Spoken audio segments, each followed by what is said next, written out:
Assalamualaikum. Welcome to the United Coaching Classes, our YouTube channel. Geometry, chapter number 1, Similarity. Practice set 1.1, part 2. Question number 2. BC is perpendicular to AB, AD is perpendicular to AB, and BC equal to 4, AD equal to 8. Then find area of triangle ABC upon area of triangle ADB. बराबर. तो sir हमको क्या दिया हुआ है कि BC जो है वो AB के साथ परपेंडिकुलर है. BC इसका मतलब क्या हो गया, BC जो है वो हाइट है. दूसरा दिया हुआ है AD is perpendicular to AB, AD is perpendicular to AB. तो सर AD जो है वो भी हाइट है. बराबर. एरिया ऑफ ट्राइंगल ABC के लिए AB बेस है और एरिया ऑफ ट्राइंगल ABD बोलो या ADB बोलो, इसके लिए भी बेस क्या है, AB है. तो इसका मतलब हमको क्या समझ में आया कि सर इसमें जो है बेस दोनों का जो ट्राइंगल है वो एक ही है. तो इन तीनों में से कौन सी प्रॉपर्टी, सर सेकंड प्रॉपर्टी या third property, sir with equal base, with equal base. तो इसका मतलब इसमें कौन सी प्रॉपर्टी यूज होगी, सर थर्ड प्रॉपर्टी यूज होगी, क्योंकि दोनों ट्राइंगल का जो बेस है क्या लिखेंगे, sir BC equal to 4 and AD equal to 8. Sir ये दोनों चीज क्या दी हुई है, हमको गिवन में दी हुई है. बराबर. और BC और AD जो है सर वो हाइट है. बराबर. तो हम क्या लिखेंगे, sir triangle ABC and triangle ADB with equal base. Sir दोनों का जो बेस है वो इक्वल है. इक्वल बोलो या सेम बोलो. सर हम इक्वल नहीं यूज करेंगे, हम सेम यूज करेंगे. सर अगर वैल्यू दी हुई रहती तो इक्वल बोलते. बराबर. इसमें सेम दिया हुआ मतलब एक ही है. इक्वल और सेम मतलब same thing. In triangle ABC and in triangle ADB with same base. Sir दोनों का बेस सेम है तो हम कौन सी प्रॉपर्टी यूज करेंगे, सर तीसरी वाली प्रॉपर्टी यूज करेंगे. क्या बोलता है वो, ratio of areas of two triangle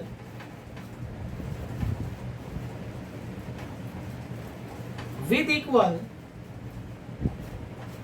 base are proportional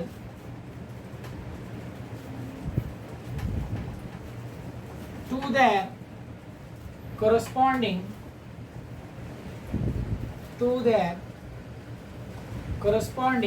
heights.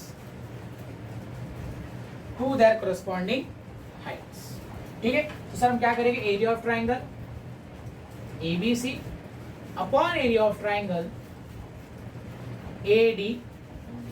तो सर दोनों का हाइट क्या है, BC और AD.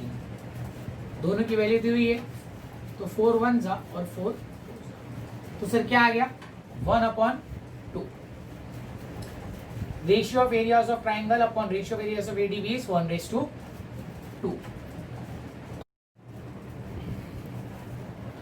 बढ़ते हैं क्वेश्चन नंबर 3 की तरफ. Segment PS is perpendicular to segment RQ.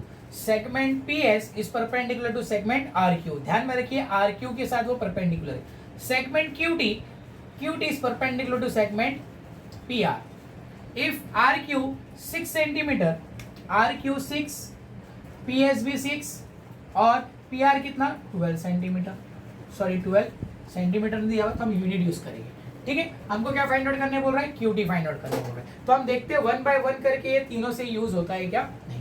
Sir ये क्या बोल रहा है, area of triangle ratio of areas of two triangle is equal to the ratio of the product of their base and heights. Sir अगर area of triangle ABC क्या दिया हुआ है, area of triangle ABC PQR and area of triangle PQR and area of triangle PSR. अगर मैं ये दो triangle लेता हूँ बेस इंटू हाइट, तो सर इसमें मुझे क्या QT फाइंड आउट करने बोल रहा है. एग्जांपल के तौर पे QT किसमें आया, मेरा PQR में आया. तो सर मतलब QT इधर आएगा. बराबर. तो इसका होना और इसका होना जरूरी, मतलब ये सारी वैल्यू होना जरूरी है तो ही मुझे QT मिलेगा. अगर मैं पहला स्टेटमेंट यूज करता हूं, ना तो मेरे पास इसकी वैल्यू है ना तो इसकी वैल्यू है. बराबर. सर बेस RQ एक बेस है, चलो ठीक है. RQ सर इसमें RQ नहीं है. बराबर. PQR सर PR बेस है तो सर PR की वैल्यू है. सर PSR सर इसमें भी बेस नहीं है. बराबर. तो इसकी भी वैल्यू नहीं है. सर इसमें हाइट की वैल्यू है. क्लियर हुआ. तो इसका मतलब हम पहला वाला यूज नहीं कर सकते. सर दूसरा वाला सर सेम लॉजिक, अगर दो ट्राइंगल है, ट्राइंगल 1 और ट्राइंगल 2, तो हमको क्या चाहिए सर, विथ इक्वल हाइट। सो इसकी हाइट तो इक्वल ही नहीं है सर, ये 6 सेंटीमीटर है और इसकी हाइट तो दी हुई नहीं है, एक की हाइट दी हुई है और एक की हाइट नहीं दी हुई है, तो सर ये तो फाइंड आउट नहीं होगा क्योंकि हमको ये भी नहीं मालूम ये भी नहीं मालूम। तो same as it is, area of triangle 1 area of triangle 2 equal to base. Sir इसका बेस क्या है, इसका बेस है PR और इसका बेस क्या है सर, इसका बेस आधा दिया हुआ है आधा नहीं दिया हुआ है और ना ही ये दिया हुआ है, तो इसका मतलब सर एक दिया हुआ है, ये चीज नहीं दी हुई, तो इसका मतलब क्या हो गया कि सर ये तीनों स्टेटमेंट इसमें इस्तेमाल नहीं होगा। सर अगर ये तीनों स्टेटमेंट से अगर इस्तेमाल नहीं होगा तो QT की वैल्यू किस तरीके से फाइंड आउट करेंगे, हमारा बेसिक फॉर्मूला से। हमारा बेसिक फॉर्मूला क्या है, area of triangle equal to half into base into height. तो हम एक ट्राइंगल लेंगे और उस एक ट्राइंगल से हम क्या क्या दिया हुआ है पहले लिख लेते हैं। सर मुझे RQ दिया हुआ है 6, PS दिया हुआ है 6 एंड PR दिया हुआ है 12। सर ये सारी चीजें मुझे गिवन में दी हुई। अब मैं क्या ले लेता हूं, इन ट्राइंगल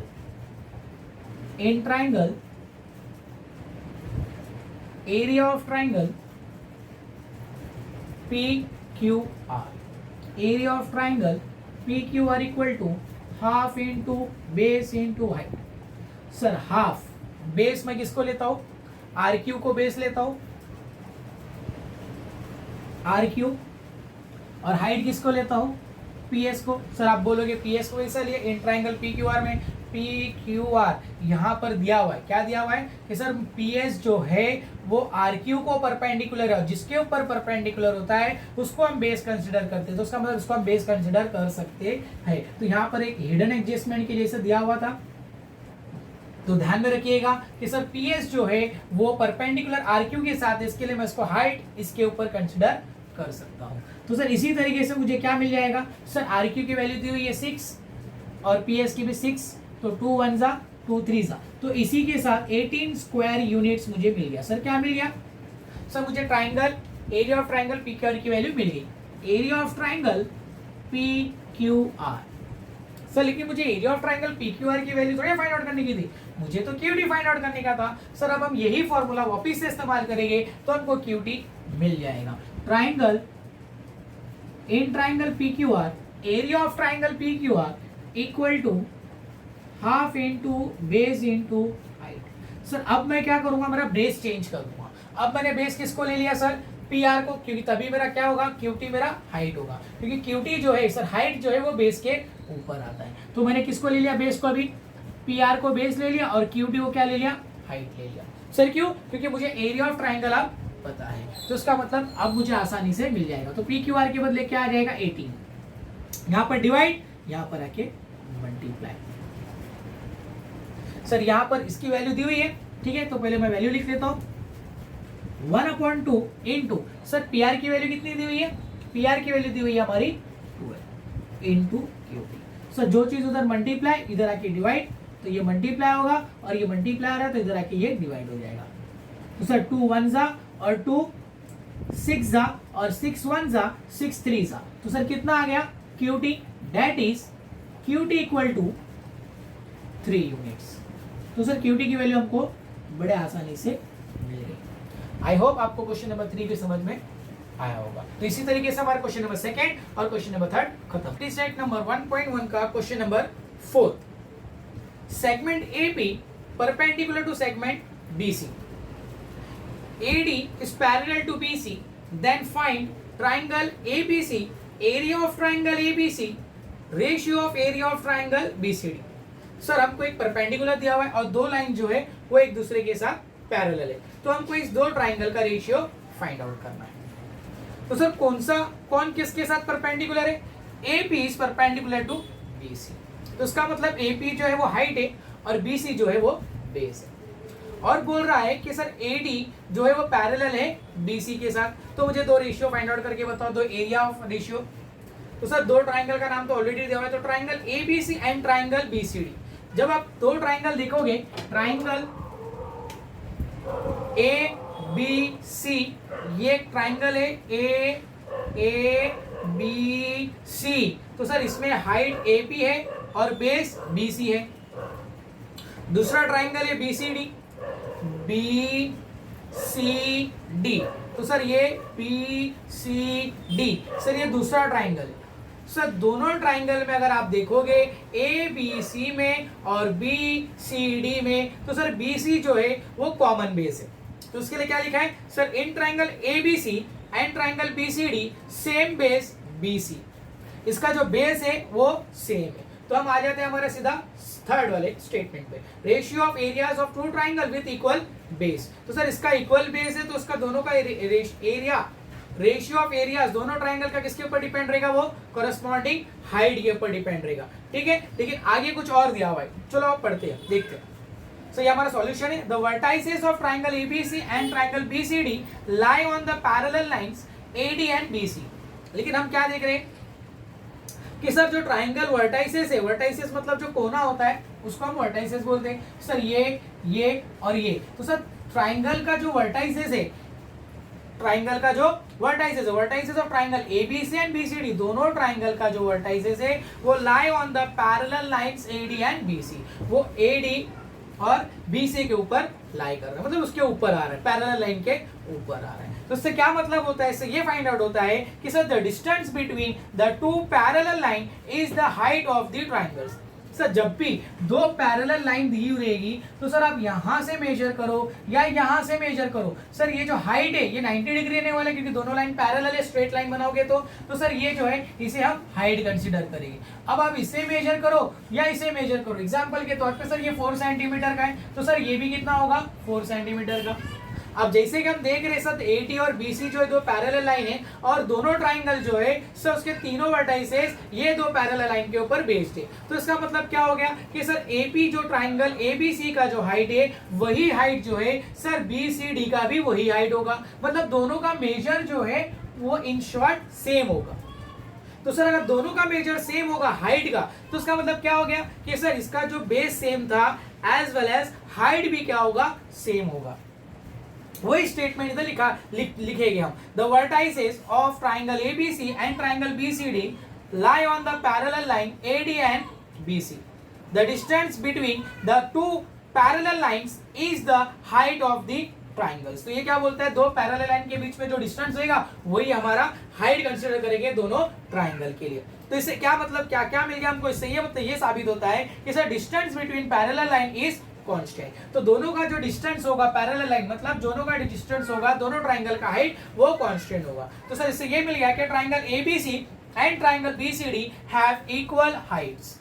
तो सर जैसे कि आप देख रहे हो सर इसका जो इक्वल हाइट के साथ साथ इक्वल बेस भी है, तो सर इसका इक्वल हाइट भी है और इक्वल बेस भी है। तो सर दोनों अगर इक्वल है तो उसका मतलब क्या हो गया कि सर दोनों ट्राइंगल का जो रेशियो है वो इक्वल रहेगा, बराबर। तो सर इससे हमको क्या साबित मिलेगा, triangle ABC and triangle BCD have equal heights. Therefore, area of